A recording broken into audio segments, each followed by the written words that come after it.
It was a busy Saturday night at Tunde's barber shop in Ibadan. Many customers were waiting for their turn to get haircut. Tunde worked fast with his scissors and clippers. By evening, most customers had gone home with fresh haircuts. The floor was covered with hair from all the customers. Tunde was about to call the next person when a man named Akin walked in. Akin was tall and wore a worried face. "I want a haircut," Akin said. "Please sit down," Tunde replied. "I will attend to you soon." Akin sat but did not remove his cap. He looked at the floor covered with hair. "You must sweep all this hair first," Akin said. "Pack everything without leaving a single hair on the floor." Tunde was surprised. "Why? I always sweep at the end of the day." "No," Akin insisted. "Sweep now. Pack all the hair before you touch my head." The other customers in the shop became curious. They wondered why Akin made such a strange request. Tunde was also curious, but decided to do what Akin asked. Tunde took his broom and began sweeping. He collected all the hair and put it in a plastic bag. He made sure no hair remained on the floor. "Is that okay now?" Tunde asked. Akin looked around carefully. "Yes, that's good. Now you can cut my hair." Everyone in the shop watched quietly as Tunde began cutting Akin's hair. They all wanted to know why Akin was so afraid of the hair on the floor. After Tunde finished cutting Akin's hair, one of the customers could not hold his curiosity anymore. "Why did you insist that all the hair must be swept before your haircut?" the customer asked. Akin looked at everyone in the shop. He knew he had to explain his strange behavior. "I will tell you a story about what happened to my friend," Akin began. "His name is Femi." Everyone listened carefully as Akin continued. "Femi went to a barber shop in our area about 2 months ago. He got a nice haircut and went home happy. But after a few days, something terrible started happening." Akin paused for a moment. The shop was completely silent. Femi noticed small wounds on his head. At first, he thought they were just insect bites, but the wounds started getting worse each day. They became bigger and more painful. The customers looked at each other with worried faces. Femi tried many medicines, but nothing worked. The wounds became disgusting to look at. They smelled bad and gave him terrible pain. He could not sleep at night. He had to stop going to work. Tunde stopped what he was doing and listened with full attention. Femi went to the hospital. The doctors gave him different treatments, but his head only got worse. The doctors were confused. They had never seen anything like it before. I can look at the people in the shop. Their eyes were wide with fear and curiosity. "That's why I was afraid of the hair on your floor," Akin said. "I will tell you more about what happened to Femi." The customers in Tunde's barber shop leaned forward as Akin continued his story. "Femi was in terrible pain," Akin said. "His head wounds kept getting worse. The doctors could not help him. He spent all his money on treatments, but nothing worked." Akin looked around at the worried faces. Femi's friends came to visit him at home. They were shocked when they saw his head. The wounds were very bad. They looked like they were eating away his scalp. One of the customers gasped in horror. One of Femi's friends suggested something unusual. Akin continued. He said that Femi's problem might not be medical. He thought it could be spiritual. Tunde nodded. Akin continued. The barber explained that a man of God had prophesied that he should leave Ibadan immediately. He said the prophet told him he was destined for Abuja and that everything would change for good if he obeyed. The customers murmured among themselves. Femi did not believe the barber's story. He said, "Then why is my head like this? Why did the wound start after I visited your shop in Ibadan?" Akin paused for a moment. For a moment, the barber looked confused and scared. He kept denying any knowledge of what happened to Femi's hair, but Femi refused to let go of his shirt. The shop manager called security, but Femi's friend explained the situation. They decided to let Femi and the barber talk privately in the back office. The customers in Tony's barber shop were completely absorbed in Akin's story. Femi and the barber went into the back office to talk privately. Akin continued. Femi had still held the barber's shirt tightly, afraid he might run away. Tunde leaned forward, not wanting to miss any details. The barber kept insisting that he knew nothing about Femi's condition. He repeated the story about the prophet's prophecy and how he moved to Abuja and became successful. Akin looked around at the attentive audience. Femi was not convinced. He showed the barber his wounded head and explained how the wound started after his haircut. He told him about the herbalist advice and how he had traveled all the way from Ibadan to find him. One of the customers asked, "What happened next?" As they were talking, something suddenly came to the barber's mind, Akin said.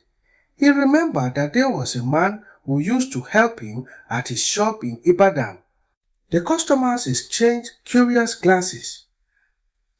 This man would sweep the floor and dispose of the customer's hair after each day.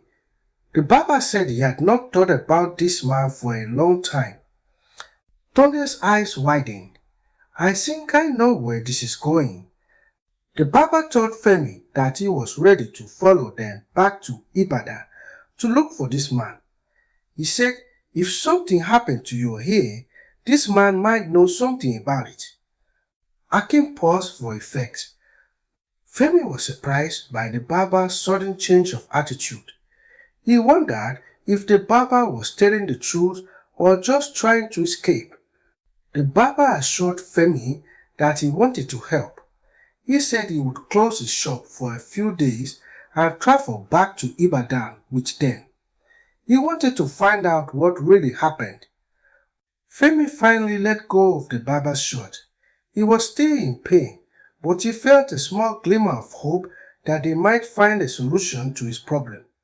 The customers in Tunde's barber shop were eager to hear what happened next in Akin's story.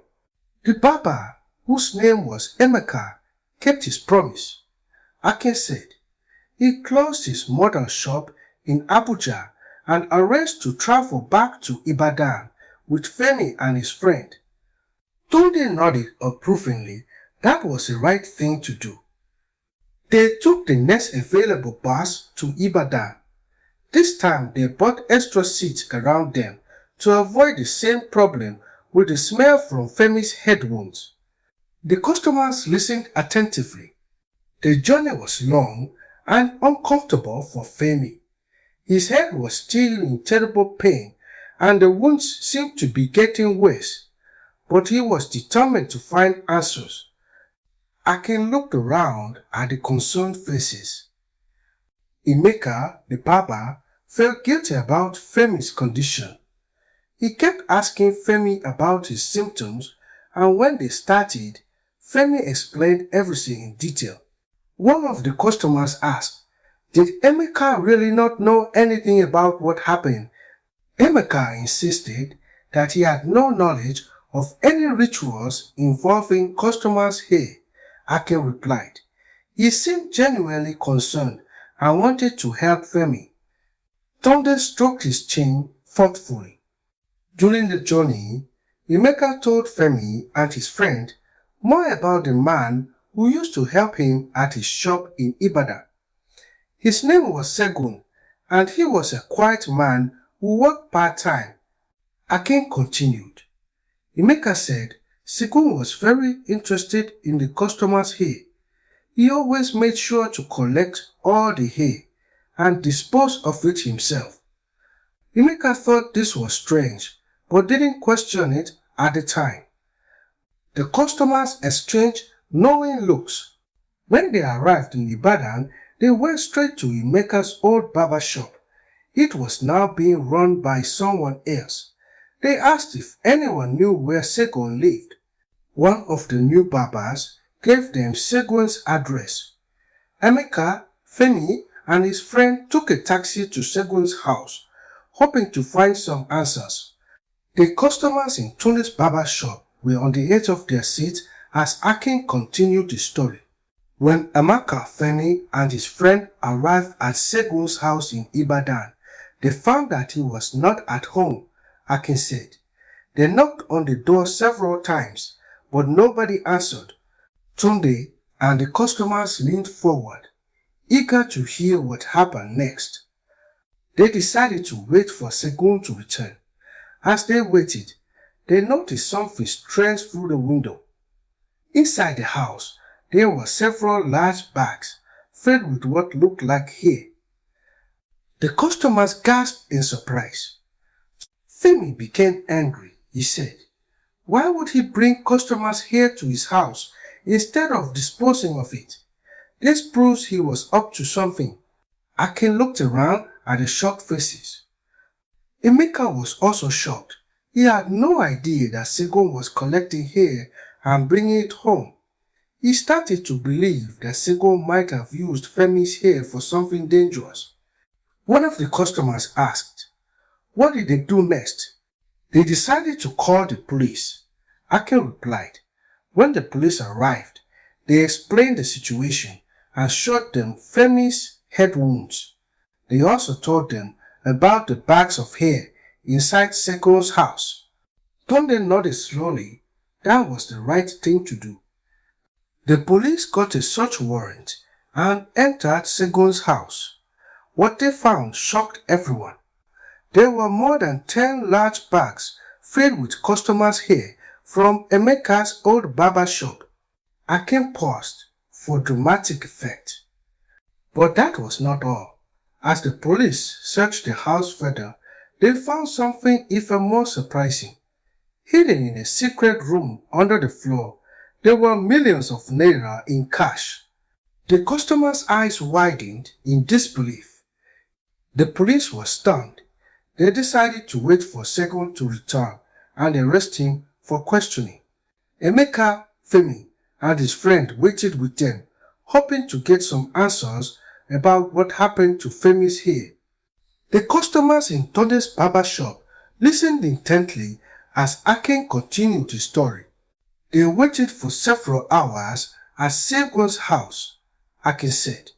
The police were positioned inside and outside the house, ready to arrest Segun when he returned. Tunde and his customers were completely absorbed in the story. Finally, in the evening, Segun arrived. He was carrying a bag and looked surprised to see so many people at his house. He had no idea what was waiting for him inside. Akin looked around at the attentive audience. As soon as Segun entered his house, the police arrested him. He was shocked and scared, asking what he had done wrong. One of the customers asked, what did Segun say when he saw the bags of hair and the money? At first, Segun tried to deny everything. Akin replied, he said the hair was for making wigs and that the money was from his business. But the police didn't believe him. Tunde shook his head. That story doesn't make sense. The police showed Segun Femi's head wounds and explained what had happened since Femi's haircut at Emeka's shop. Segun became nervous and started sweating. Akin continued. After hours of questioning, Segun finally broke down and confessed. He admitted that he was selling the customers' hair to rich men for rituals. The customers gasped in horror. Segun explained that these rich men believed that human hair could bring them good luck, wealth, and protection. They paid a lot of money for the hair, especially from different types of people. Tunde looked disgusted. That's terrible. Segun said He didn't know that using someone's hair for rituals could cause harm. He claimed he was just trying to make money to support his family. Akin paused for a moment. The police didn't believe his story. They charged him with multiple crimes, including fraud, assault, and practicing harmful traditional medicine. Segun was taken to jail to await trial. Femi felt a mix of relief and anger. He finally knew what had happened to his hair, but he was still in terrible pain and needed a cure. The customers in Tunde's barber shop were eager to hear how Femi's problem would be resolved. After Segun's arrest, Emeka felt responsible for what happened to Femi. Akin said he wanted to help Femi get healed from the terrible wounds on his head. Tunde nodded in agreement. That was the right thing to do. Emeka remembered the man of God who had prophesied that he should move to Abuja. He thought this pastor might be able to help Femi with his spiritual problem. Akin looked around at the interested faces.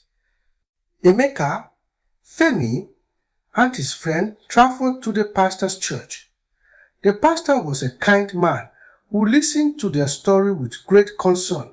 One of the customers asked, "What did the pastor say?" The pastor examined Femi's head and prayed for him. Akin replied, he told Femi that his hair had indeed been used for rituals, but God could heal him if he had faith. Tunde stroked his chin thoughtfully. The pastor explained that the wounds were a result of the spiritual attack on Femi through his hair. He said that Femi needed to break the curse through prayer and faith.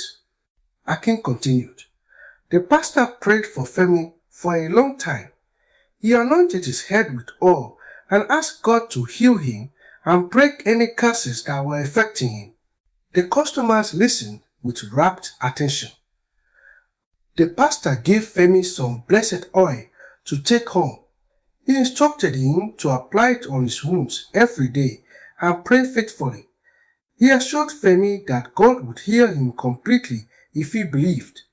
Akin paused for a moment. Femi felt a sense of peace after the pastor's prayer. For the first time in weeks, he had hope that his wounds would heal. Emeka offered to pay for Femi's medical treatment and any other expenses. He felt guilty that this had happened to one of his customers, even though he was not directly responsible. Femi and his friend returned home, feeling hopeful that Femi would finally get better after months of suffering. The customers in Tony's barber shop were curious about what happened to Femi after the pastor's prayer. Femi started applying the blessed oil on his head wounds every day as the pastor instructed. Akin said he also prayed faithfully, asking God to heal him. Tunde and his customers listened attentively. At first, Femi didn't notice any change. The wounds were still painful and disgusting, but he continued to follow the pastor's instructions, believing that God would heal him. Akin looked around at the concerned faces.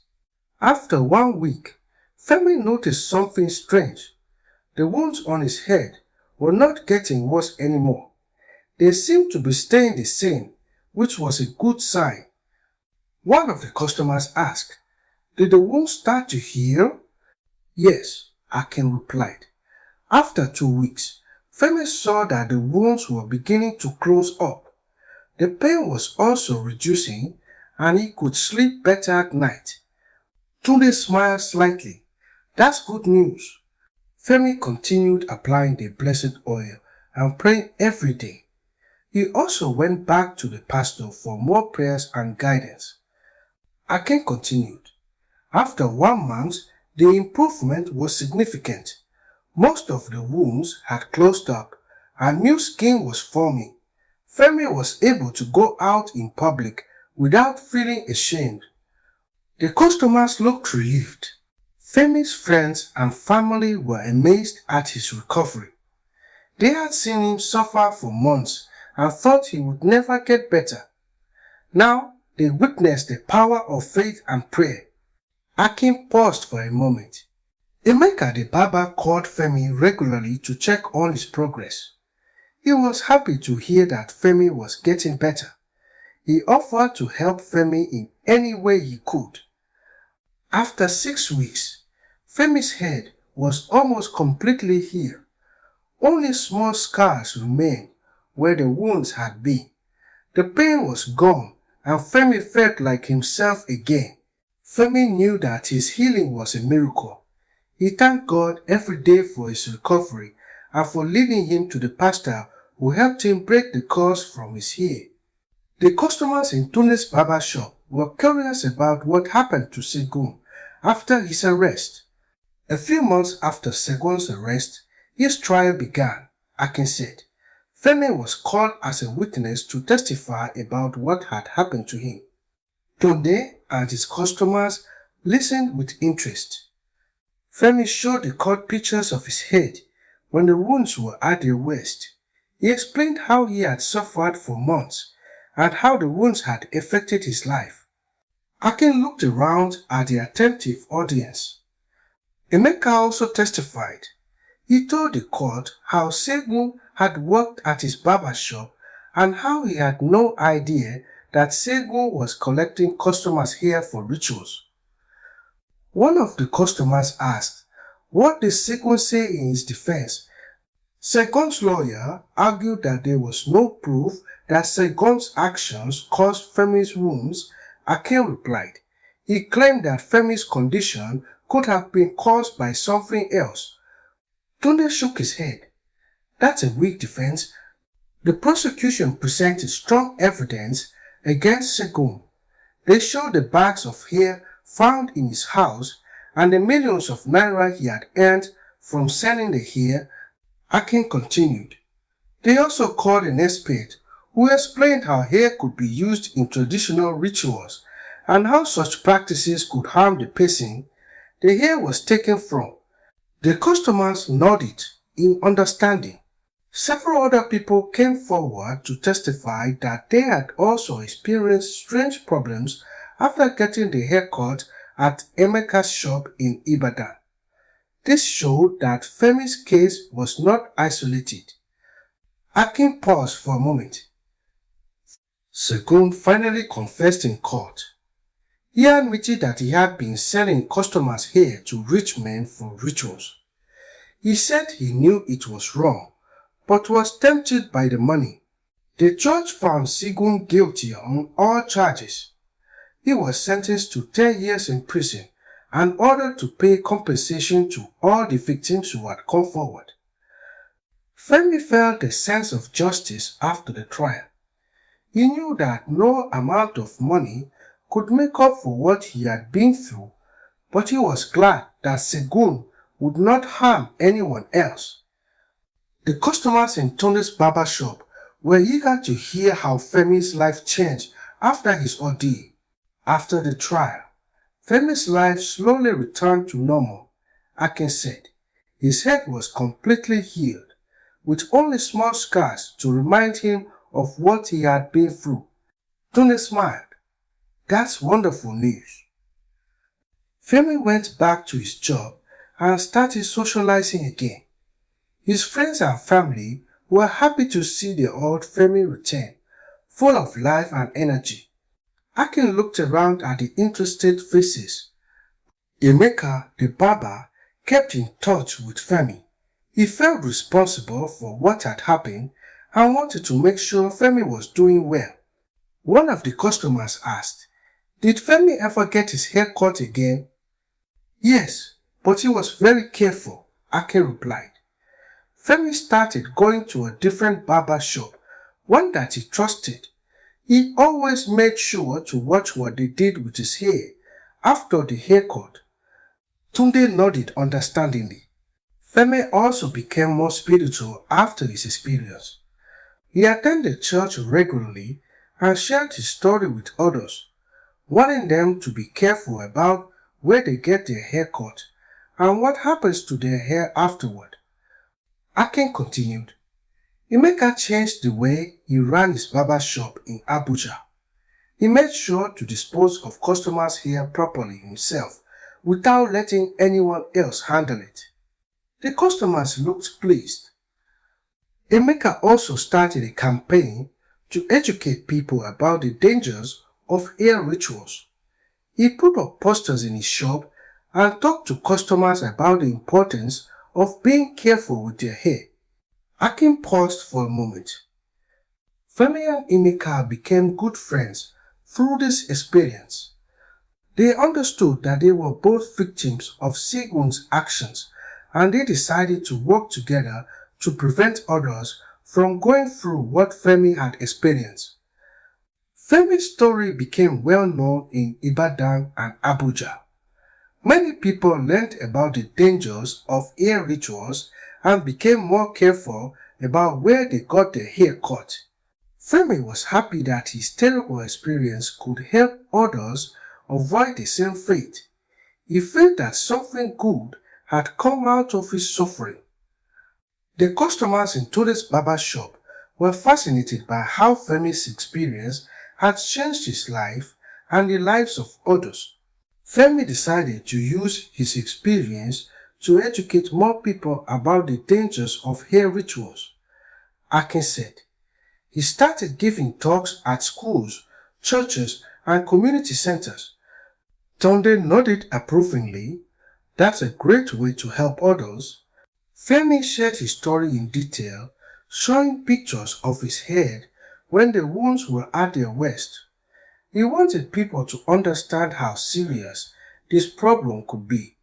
Akin looked around at the attentive audience.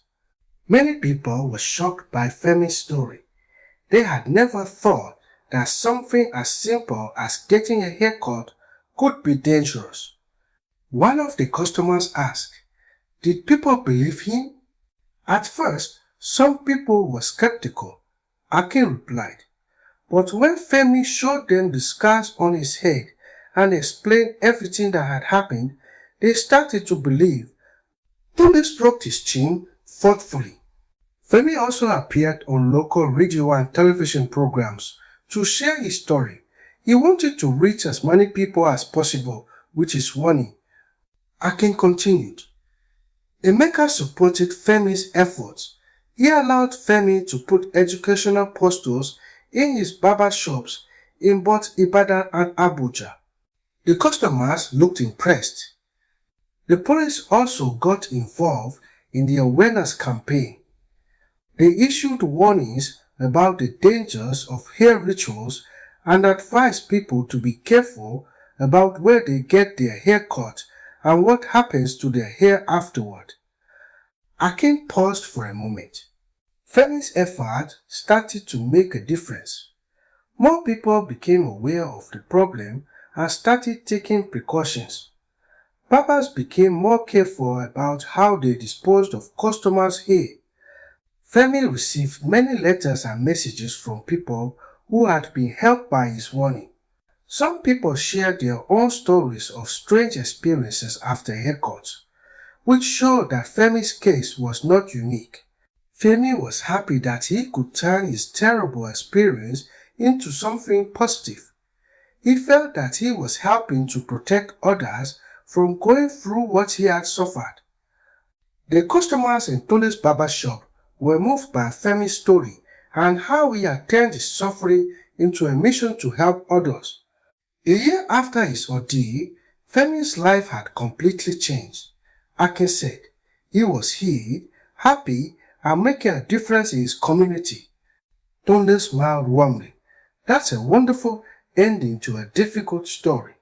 Femi and Emeka became partners in an awareness campaign about hair rituals. They visited barber shops across the country, educating barbers and customers about the importance of proper hair disposal. Akin looked around at the satisfied faces. Femi wrote a book about his experience, which became a bestseller. He used the money from the book to start a foundation that helps victims of hair rituals and other harmful traditional practices. One of the customers asked, Did Femi ever get married and have a family? Yes, Akin replied. Femi met a wonderful woman who admired his strength and courage. They got married and had 2 children. Femi made sure to teach his children about the importance of being careful with your hair. Tunde nodded in approval. Emeka's business continued to grow, but he never forgot the lesson he learned from Femi's experience. He made sure all his barbers were trained on proper hair disposal and customer safety. Akin continued. The government also took action. They passed laws regulating barber shops and requiring proper disposal of human hair. They also increased penalties for those found guilty of using hair for harmful rituals. The customers looked pleased with the outcome. Femi's story became a cautionary tale told across the country. Parents warned their children to be careful about where they got their hair cut. Barbers became more responsible in their practices. Akin paused for a moment. Femi often said that if his story could prevent even one person from going through what he experienced, then his suffering was not in vain. Femi and Emeka remained good friends for life. They understood that their meeting, though born from a terrible situation, had led to positive changes that helped many people. As Femi once said in an interview, sometimes the worst experiences in our lives can lead to the most important lessons. We just need to be strong enough to learn from them and help others avoid the same pain. The customers in Toby's barber shop applauded, grateful for the important lesson they had learned from Akin's story.